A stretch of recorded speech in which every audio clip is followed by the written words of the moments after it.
Hello and welcome to the Lean and Agile show. I'm your host Shahin, and today I have a dear friend of mine, Craeg. He is coming us all the way from New York, if I'm not mistaken. Yes, sir. How are you doing, Craeg? Thanks. Good. Thanks for having me on the show. Thanks for accepting. I know you are a very busy man. Thanks for accepting and coming to the show. So let's just start from understanding or telling us who Craeg is. Tell us a little bit about yourself. All right. Well, I am the CTO of a small company, Ariel Partners, and it's based in Times Square. It's always fun and exciting there. And it is an IT company, but we do a lot of training, and certainly specializing in Kanban and in a lot of sort of Kanban related disciplines. And as for me, how it all began, I went to school at MIT, stayed around in Boston for a while, and then eventually moved to through a series of improbable events, and eventually moved to New York City and started a company. And so I'm a co-founder of the company. And what's interesting is I work a lot with federal government agencies and also municipal government, in addition to commercial companies. And so that's interesting. A lot of different, very, very different environments to introduce Kanban into. And also we've been doing public training. So I've been doing public training courses like I just did today since 2016. Last few things, I speak at a lot of conferences on Agile, DevOps, that kind of thing. And one cool thing is once a year, we have this new, it's becoming a tradition where once a year we invite a sort of a luminary or well-known person in the Agile community to teach a master class in New York City. So we're holding one very soon with Klaus Leopold with Flight Levels, end of June here in New York City. And we're now just starting to plan, like, who should that person be for next year? So it's kind of fun. Right. So lots of interesting questions to ask you, Craeg. I hope we get to have enough time. Sure. So tell us, I'm going to ask you about starting your company and how this when you, and was it at the time that you co-found the company, the Kanban was your go-to method, or like after you started tell us about the history of your company and Kanban and how they go hand in hand. Actually, yeah, that is a very good question, because back in 1999, I was doing, building software. I think at the time it was still Fidelity Investments in Boston, right? Something like that. And a book came out and I just picked it up. And that's back when we had physical bookstores. You'd go and browse stuff like, oh, this brand new book. This is cool. What is this? And it said Extreme Programming Explained. I said, what is this extreme thing? So I read it and it was like a lightning bolt went through me. I said, man, this is something new. This is something cool. And I need to learn about this. So very soon after that, I started my first extreme programming project, and got a chance to use extreme programming at customers. But essentially after that, it became a series of, trying out different Agile practices. And it was not too long after that I discovered David Anderson. And so I basically followed David Anderson through his evolution, literally on the road to Kanban and getting to Kanban. So the first book I read seriously cover to cover was Agile Management, and I loved that book. I was like, man, this is great. This is how I think. So at the time where I was on a big project, and we actually invited him. When was this? I want to say 2005, 2006, something like that. And we invited, it's pre-Kanban, and Right. invited him to speak about feature-driven development Oh, wow. in New York City on a ginormous project we had. We had something like 150 developers. Right. And so I was a project manager at the time, development manager. Right. And I said, so well, I still loved extreme programming, but I said, what can scale up to 150 people? So Right. the only thing I could see at the time was feature-driven development. Mhm. And by God, it worked. Right. It really worked. So, but I remember we had him come and speak, and that was a real highlight. So so after that, I just followed him, and as he went to Kanban, I followed. Mhm. So that's so this company was founded in 2010, Mhm. and very soon after that, you know, started getting into Kanban and things like that. So it was after 2010, but not too much later after that. Right. Right. Good. Good. So, the book that you mentioned, the Agile Man, is one of those hidden gems that if Yes. because typically you go and talk about the Kanban Blue Book in the training that we do and Yes. all that, right? But this is one thing that if someone finds time, I recommend it highly as well. So you were the person that see David Anderson evolve through time as well, or his journey. So Yes. what are the things that you saw through his journey, or your with your journey and himself, that you can share with us, that is interesting for us and maybe insightful for our audience? Well, it's interesting because um, you know how they say the new convert is, very, very, what's the word? Anyone who's a new convert to something, like they're really, really into it. And Right. so I was basically that. I was the converted. I read Agile Management. I said, man, this is really something. So David was moving on, and Right. basically he wrote a book and he said, you know what? I, I don't want to say it wrongly, but it's something to the effect of, I've tried so long to see if people can change and say, oh, there's so much of a better way of doing things. And, this radical change. And people are resisting. They have all this emotional resistance. So, you know what? I'm not going to do it anymore. So instead, I'm going to adopt this evolutionary style. And I resisted for a while. I was like, wait, no, David, don't give up so soon. You have something great. This is amazing. How could you do this? So I and but gradually I saw the truth of it. So it took, Mm, it was so interesting, right? Because gradually I saw, yeah, that's and I think it really solidified when on an FBI project.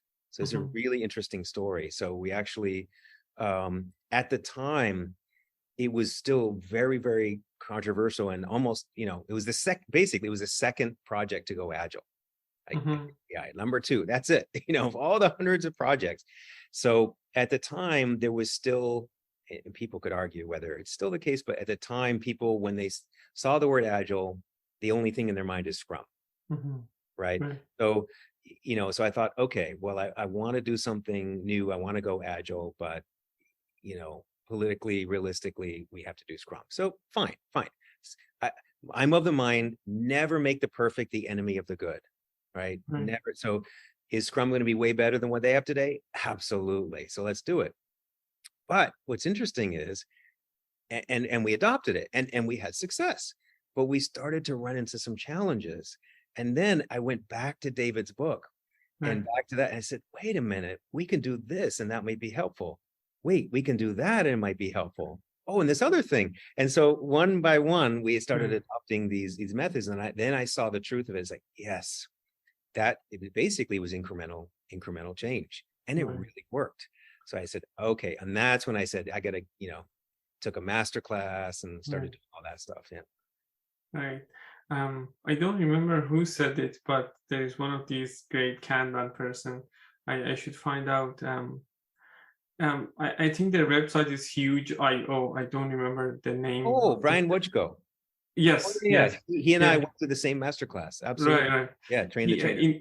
in one of his tweets, he said Kanban is like an ocean, so you can get your foot wet with, and just at the start of like the when water hits and you can go deeper and deeper and deeper and explore that.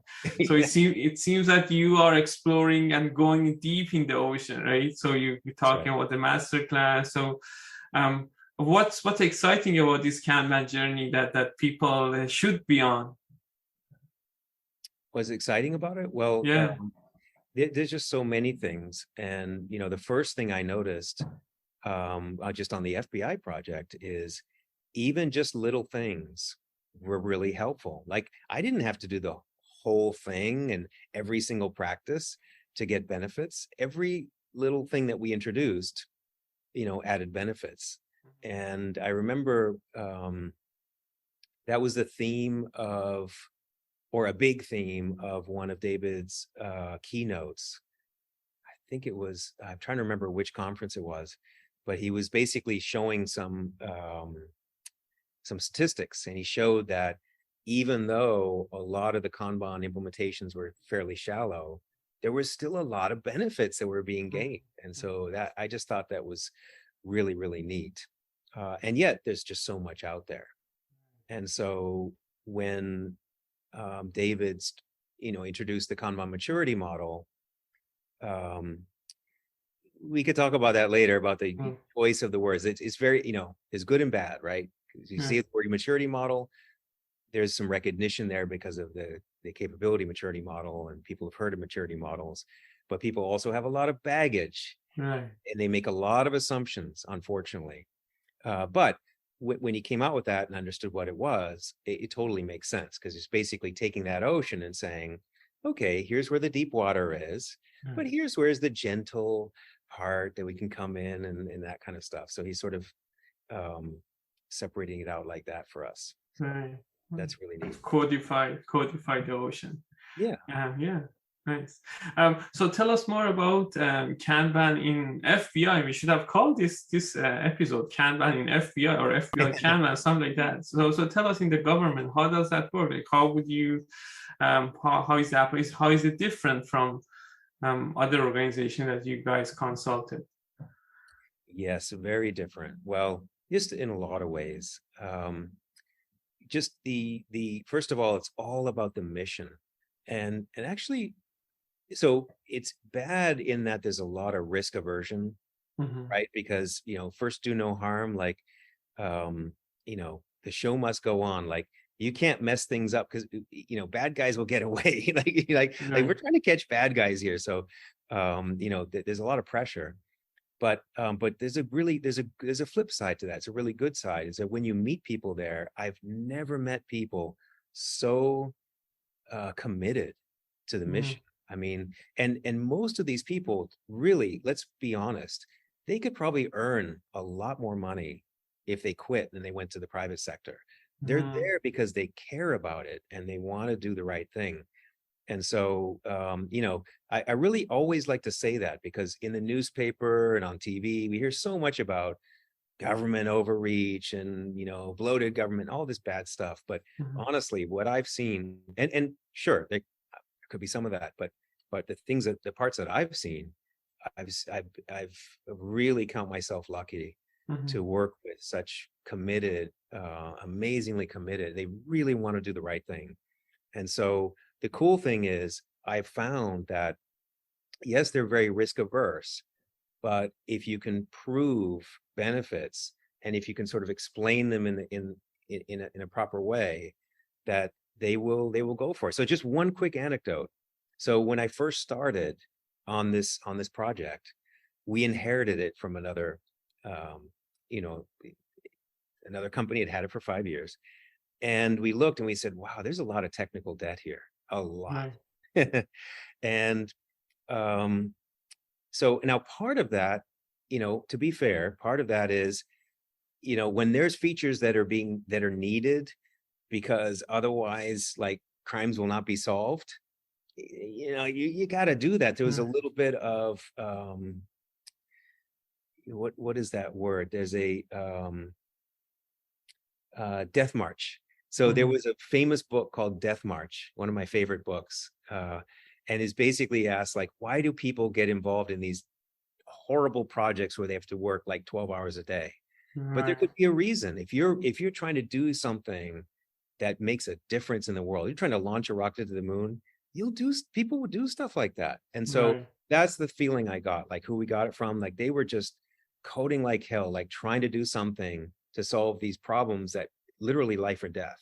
But Mhm. anyway, we got this and we're like, oh my God, what are we gonna do with this? So I said, you know what we got to do? We got to explain, make everything visible, show the Mhm. FBI everything we're gonna do, and we'll use Kanban to do it. Right. And we'll use the visualization, and we'll simply tell them. We say, look, because of this technical debt, we need to spend. And at first I said, we need to spend, what was it? I think it was 60% of our time just remediating technical debt, like Mhm. entrenched, horrible technical debt. And we only have 40% of our time, building new features. And they Right. said, oh my God, we can't do that. That's, you don't even ask that. They'll be insulted and they'll probably, like, I don't know, don't argue with people that carry guns. And I Right. said, no, we just explain it. And we say, look, if you drive a car and you never change the oil, we know what's going to happen. If you're the best chef in the world and you're cooking amazing dishes, but you never wash the dishes, eventually you Right. get a mountain of dishes. So I used analogies like that. And guess what? They're like, okay, yep, go ahead. Yeah. So, and everyone was like, huh? What just happened? So, and what I like is that in the Kanban, in the KMP, KSD course, they talk about acts of leadership and Mhm. courage. And Right. that's what it is. So Right. that's a really cool thing about working with the government, is that just straight shooters, really. Right. Right. Right. So, And yeah, that's I guess one of the simpler ways that Kanban helps with visualization, right? It's when you yes. put a mirror, and in one of the Kanban classes that I ran, I was telling them that there is a reason that they put visualize in front of everything else, because that the power that it brings is so immense and so impactful that by just doing visualization, you're bringing so much effect, so much impact to the environment that you're in. Um, uh, so you have been doing lots of from 2010. You have this co-founded the company. You are consulting. You are working with the government. You're embedded in Kanban community. So, is there any turning points in your career that you can share with us? Anything that was a changing, like so impactful in your career that you want to share with us and myself and the audience learn from that? It could be related to anything that you can think of. Okay. Well, there's three, and two of them I already told you about. Okay. So the first one was just a series of improbable events, by that Mm-hmm. somehow we got involved with the FBI. Mm-hmm. And the very first time was 2003. So it was basically a colleague who went to work for a big federal system integrator, and he saw this program and he said, these guys kind of need some help. And he made the introduction, and said, oh yeah, you guys, we can help you. And so that was just getting involved with that just changed everything for me. So that was back in 2003, and that I ended up really quick. A long story short, they need to establish a brand new program called missing persons. So until Mm-hmm. then, that FBI project had only been, catching bad guys, which is great, very important. But they also needed to be able to, unfortunately, there's mass disasters, or there could be, like, somebody's missing for a long time, and maybe they're a child, Mm-hmm. and sometimes people are found after like 5 years, and you better be darn sure which family that child, Right, right? right. So the DNA is really needed for that. Or God forbid they find some bones, and this can bring closure to families. Like, it's really, really important. So, but it needed a completely new kind of DNA analysis, mitochondrial rather than nuclear. And so I joined them, and they said, "Oh, great, thanks, you're here. So we got a challenge for you. We got a task for you, and we want you to help stand up a missing persons program, brand new program. And by the way, we need completely new DNA technology. And by the way, the programming language we were using is obsolete. So we wanted a new programming language. And by the way, we want you to use new designs.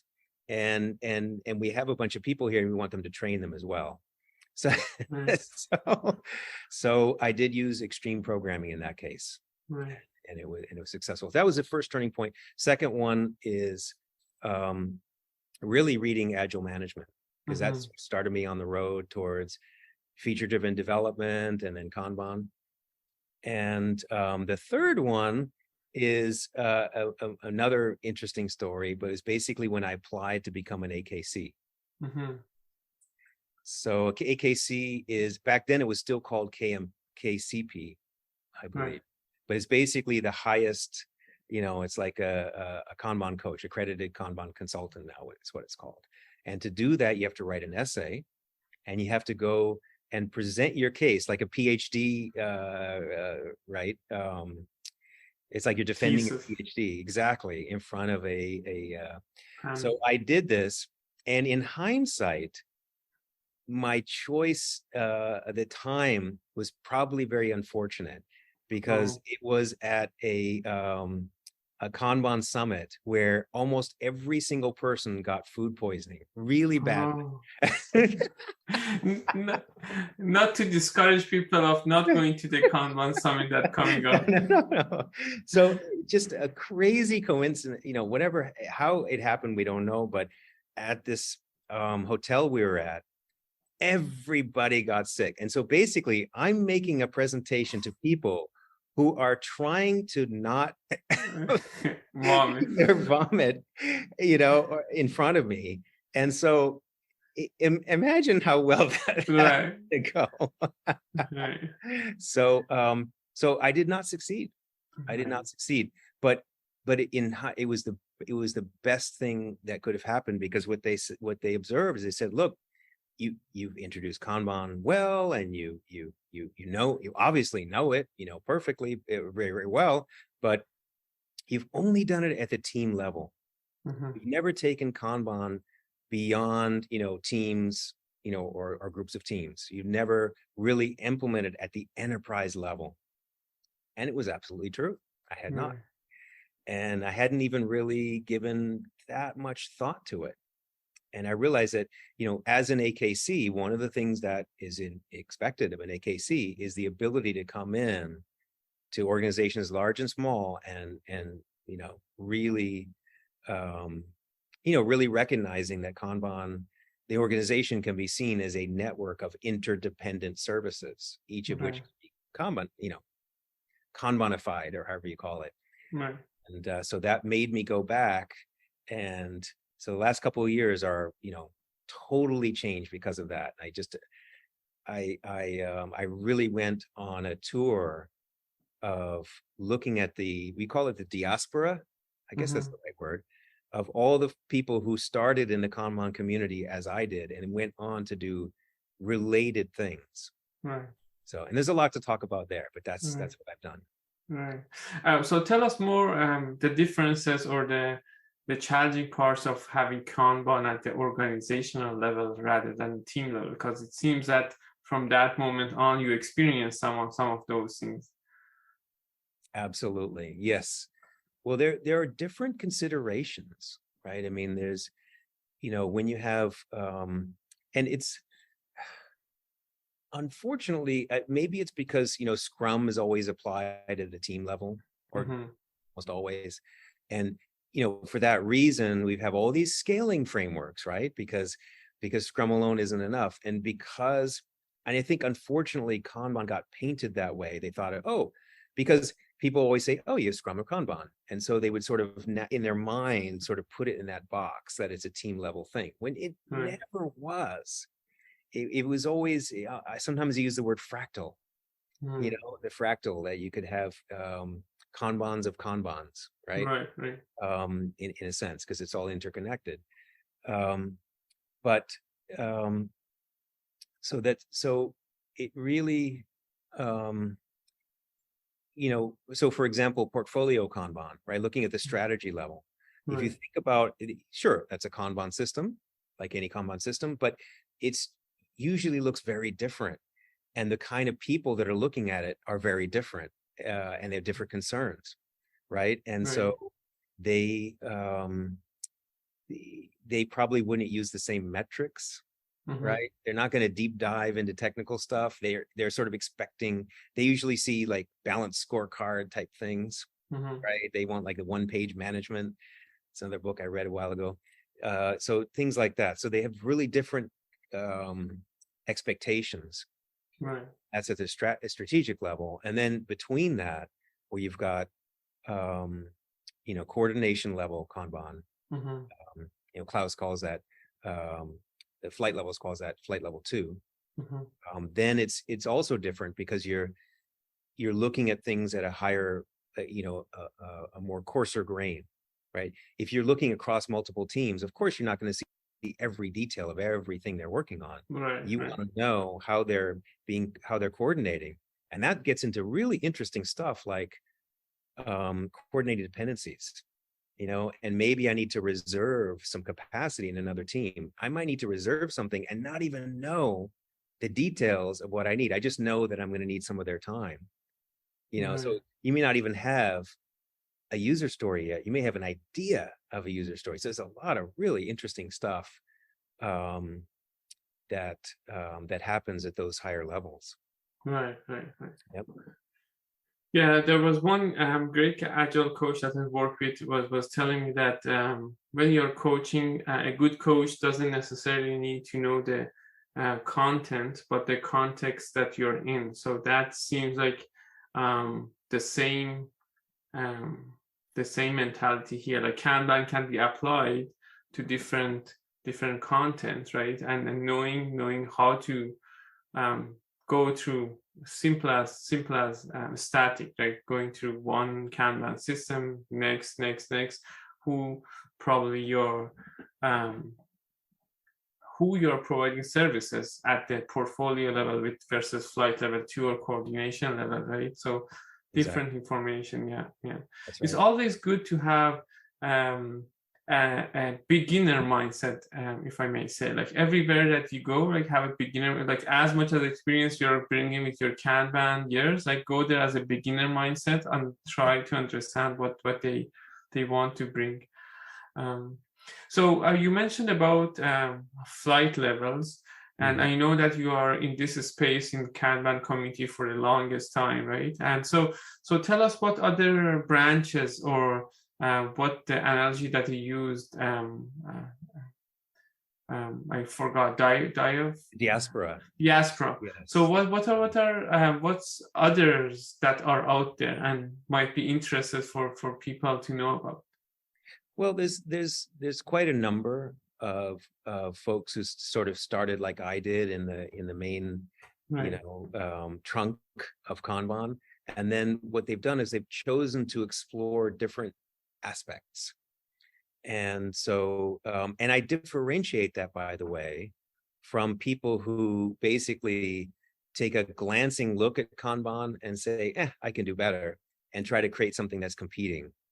Mhm. And now, if you have really something better, great, or something different, that's fine. But when it's just like a cheap knockoff version of Kanban, I'm Right. not talking about that.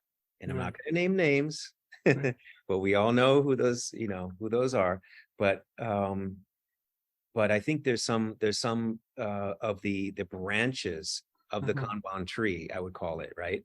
And Right. they're really nice. They're sturdy branches, and they really answer questions. So, for example, um, I don't know if you could call Kanban maturity model a branch or just a Mhm. continuation of the trunk, but Right. whatever it is, it's a wonderful development, Right. and really differentiating and helping us, when we're learning how to run a marathon, maybe try not to run 30 miles the very first day.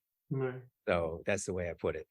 And then, but I also got in touch with Patrick Stayert Mhm. and Discovery Kanban, and he's really taken that to, and we all have Discovery Kanban. We talk about that in all the classes, really, but he's really taken it to quite a mature level and talked about there's different considerations there in terms of triage and different practices not necessarily different practices, but some little bit different emphasis, right? Because in discovery, it's about creating options, right? In delivery, it's about delivering options. But there's a lot of implications of that. Like I'm reading a book now on economics, and it talks about supply and demand. And he says, well, everybody knows that, but then he goes on to explain all the ramifications of it, and some of them are stunning. And I'm just sitting here with my mouth open. So that's really what Patrick has done. And then he did it again with Okaloa, and the Flow Lab. So, and I first got to know that at one of the Kanban conferences. Right. So that's another one. Flight levels, of course, I mentioned that one. And then the last one I mentioned, I like to mention, is Mike Burrow's Agenda Shift. And with Agenda Shift, it's sort of a change management model, but my understanding is, it could apply to anything, but my understanding is, and I hope he'll correct me if I'm wrong, but is that he's especially interested in C-level, in like management consulting with leadership, and like, how do we determine the correct strategy for our company? And should we go through with this merger or not? Like, these are very, very important questions that affect, many, many people. And, that's a really interesting expansion of Kanban. And he doesn't use the word Kanban, but I really see it as one of the diaspora out of that, because that's where he came from. And so, and the cool thing about all the things I just mentioned, I see, at least other people may disagree, but I see zero conflict. They work together beautifully. And that's, and we could talk, that's another topic, is the what's the word that you use? Fracturing or splintering of the Kanban branches, that it's a little bit, I guess some of it's inevitable, but sometimes as a Kanban coach, you're like, gosh, I wish all of this could be sort of under a Kanban umbrella. It's we work with a publicist, and they use a word called brand diffusion. True. So, I always like to say, hey, this is all part of the Kanban universe. It's a great universe. But, that's what happens when you have so many smart people with so many different ideas, right? It's going to happen. And it's and the community is so open that they bring it into and embrace it, right? Because Mike Burrows that you mentioned, if people are interested, we had the previous podcast is with him, and he's talking about we talked about a clean language that he brings into the Shift Academy, like all those details that we talked about. But for example, static was mainly the way that he implemented Kanban, and he presented it, and he brought Kanban values. Like was one blog post, right, that he put, and Kanban community embraced it and brought it in, right? So there are lots of it, and I love that you use Kanban universe. Like, this is like a huge universe that we are all using the methods and the tools depending on the situation and the challenge we have on hand. Hey, we have the MCU. Why not the Kanban universe? Right. So, is there any? Would there be any failure or attempts that not only related to Kanban, but could be about that you as a consultant, that you mentioned that it seemed that it wasn't a failure, you didn't look at it as a failure, the AKC, you learned a lot, but anything as a Kanban coach that you're working with teams that you want to share with our audience? Well, certainly there's been some interesting things, two I'll mention briefly. So one, the project where David came and spoke, was a giant project in New York City, and all the city agencies, NYPD, FDNY, sanitation, all that stuff. And I was using feature-driven development. And so I would, of course, visualize and show senior management what I was doing. And senior management was a SAIC. SAIC, most people haven't really heard of them, but they're as big as Lockheed Martin, Northrop Grumman. They're one of those huge system integrator. And so I was showing what was going on, and naturally, you organize the work and you let the workers self-organize around it, right? You manage the work and the workers self-organize. So basically, people would have like these sub teams, and then one person would finish over there and go over to this other place. And so, things were dynamic. And I actually had one of the leadership accuse me of obfuscation because of this change, because of these changes. They're like, no, you make a plan and you stick to the plan. Like, not so much. No. So that was uncomfortable. I can tell you that. Very uncomfortable. So, but then another one, we got past it. We got past it and we worked it out. But that was pretty tough.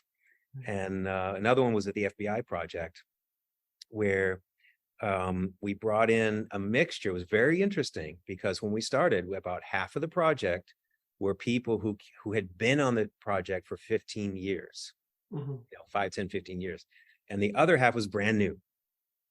So the people that had been there for so long were used to working in a waterfall situation.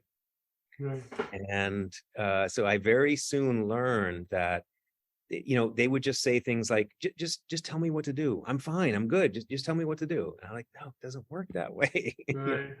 You volunteer and you take the work, you take ownership, and they were not comfortable with that. Like, no, it's okay. I'll do whatever you ask me to do. Just tell me what to do. Why can't you just tell me what to do? Like, oh, it doesn't. So that was tough. And another thing was just trying new things like pair programming, or maybe trying even a different shorter sprint length. I mean, anything, whatever experiment, there was a lot of reluctance. So that's where, Kanban to the rescue. So I learned not to seek unanimity.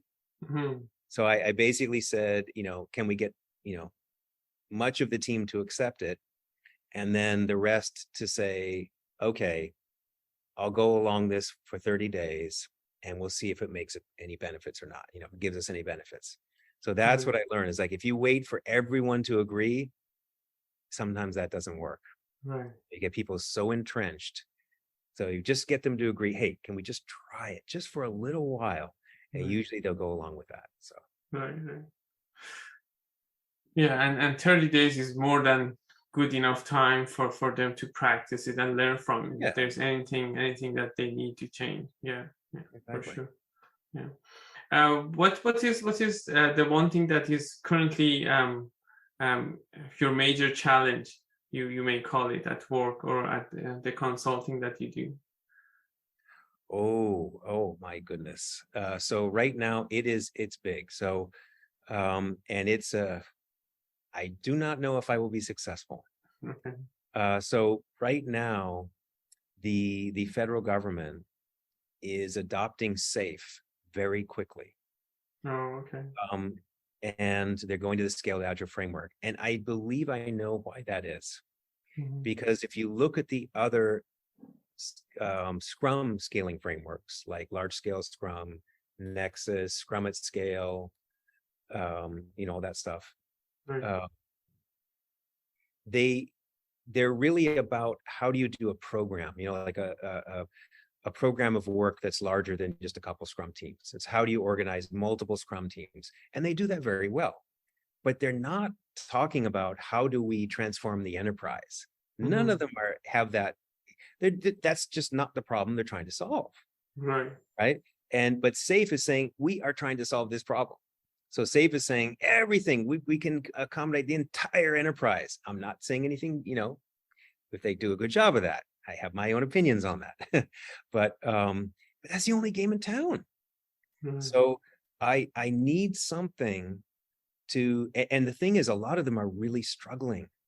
Gee, newsflash, who could imagine, why would that be? They're really struggling.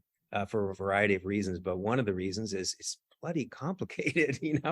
It's really complicated. But they're really the first they've been around for a long time, and they were the first framework that purported to be agile, that attempted to solve the problem of business. And you could argue, no, Kanban is that one, but we didn't really use those words as much. So part of it was we were just trying to get started and get on teams and everything. So we didn't say from day one, we will come in and transform your business, because of course we wouldn't say that. We're Kanban. Like we would say, Right, true. we're going to incrementally help you. So they were saying that, and you could say, well, that's a load of, what. But so the question is there something is there some alternative? And I've been searching for that, and I believe I have found it, and that is flight levels. The question is, what is sort of the minimum you can, and I don't get in trouble for saying this, but basically layer on top of Kanban or add to Kanban or whatever you use. It is, an extension of Kanban. I think Klaus would agree with that. It's basically you're adding these additional layers, but essentially what you're doing is you're setting up Kanban systems. You're just setting them up at different flight levels. That's all. And so it's sort of a minimal extra thing. And it basically it's drastically less overhead than safe. I mean, there's no comparison. So in my opinion, there is a huge need for this. So I am going to attempt to take on the safe juggernaut. And I believe it's my patriotic duty to do so, to help our tax dollars be used more widely. And I think they're looking for it. I think they want it. I think they're searching for it, but they just haven't found anything else. They're like, oh crap, this is the only game in town. I guess we're going to go with this. I honestly think that is, because I've even seen some memos and things to that effect. They're really, in some cases, very, very worried about it. So I really think that we can do that.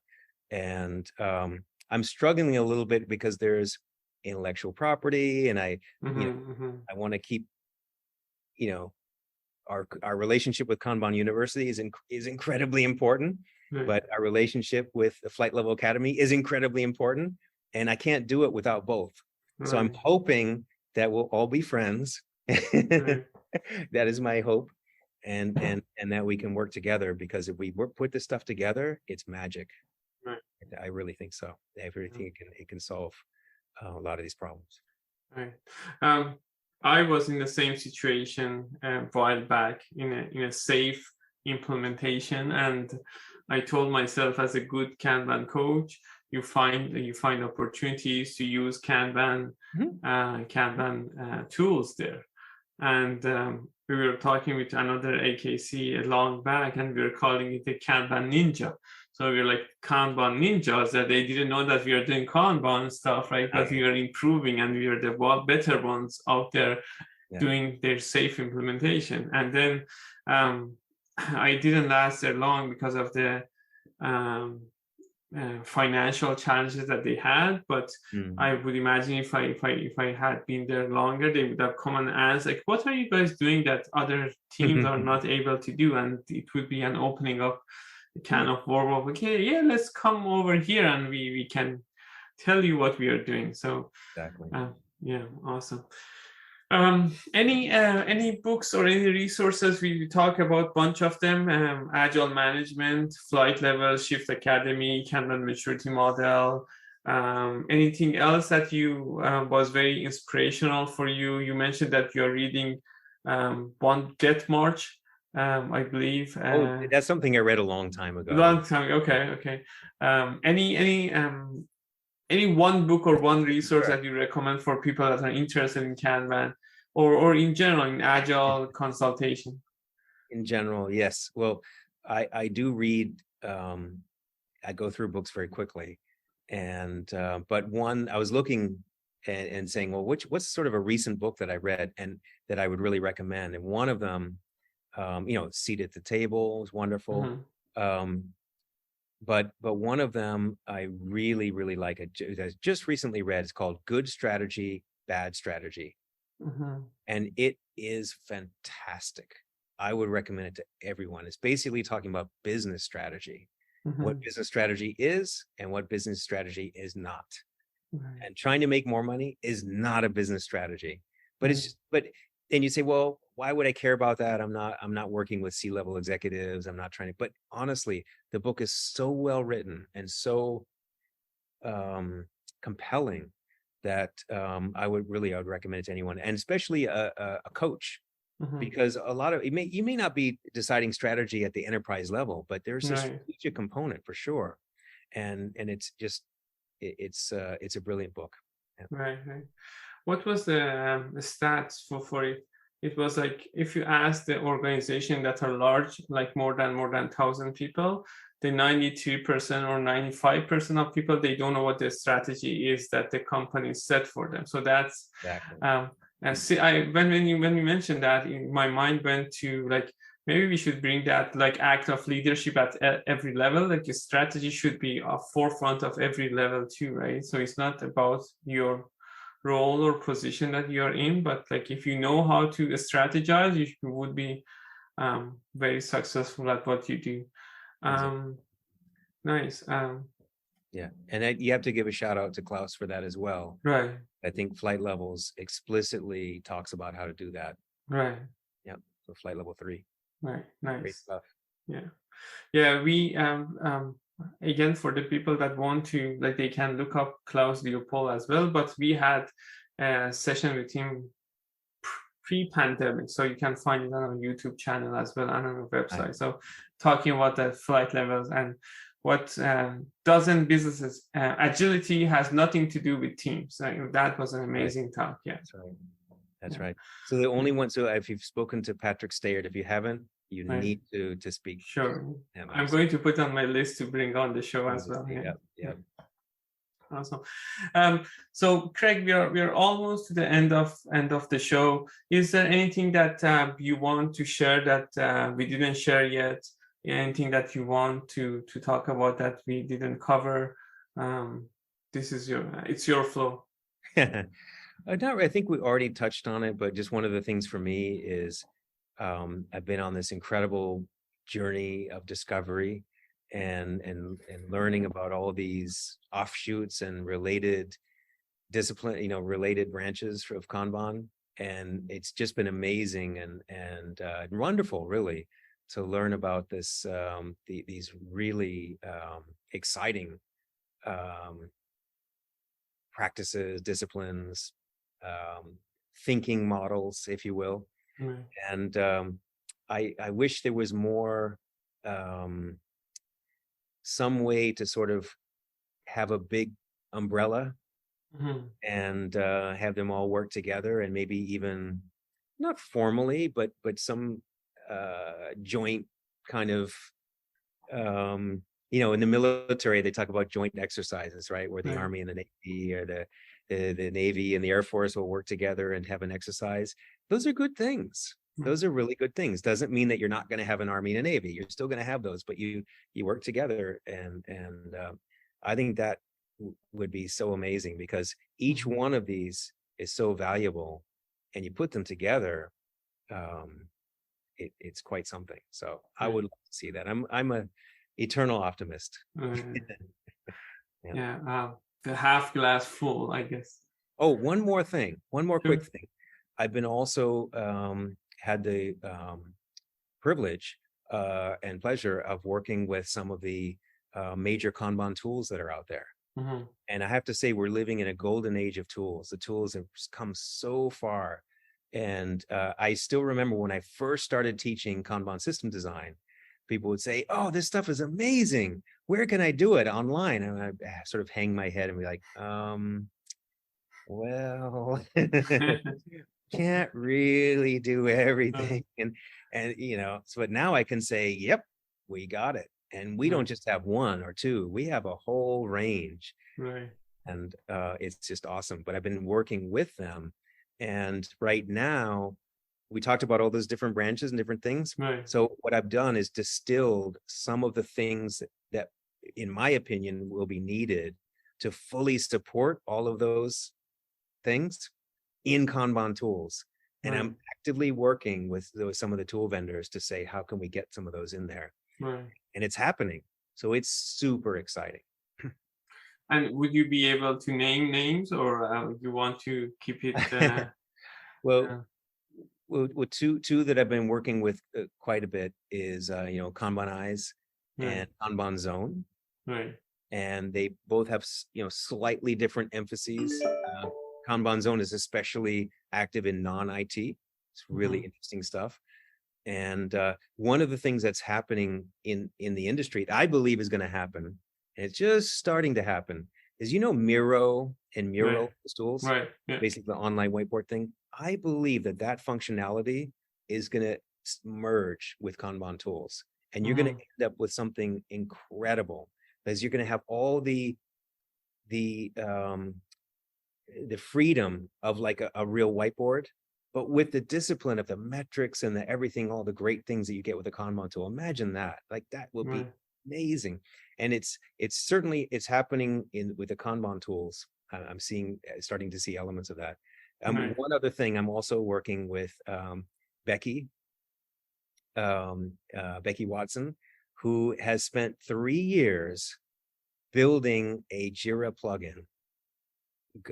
Amazing job. So basically, she's said, I have customers that use Jira, and the Kanban support. Scrum support is fine. Kanban support, not so much. So right, darn it, I'm going to build a plugin and make it better. And by God, that's exactly what she did, and it's right, remarkable. It's called CAT. So also working with her on that. right. Amazing stuff. Right. So we are going to get you pass me the links to these amazing tools so that we can Yes. put it on the podcast note for sure. And would you, if people want to connect with you and learn from you or ask questions from you, how would they be able to get in touch with you? Sure. Of course, our website, airpartners.com, and Ariel, like the mermaid, Mm, Ariel. Of course, by email or my LinkedIn, right, Craig Strong. I'm the only Craig or one of the few Craigs with Craeg. each, So that way I'm easy to find. right. Yeah. Okay, thank you so much, Craig, for accepting and coming on the show. I hope you enjoyed it as much as I did, and hopefully to see you again on the show sometime soon.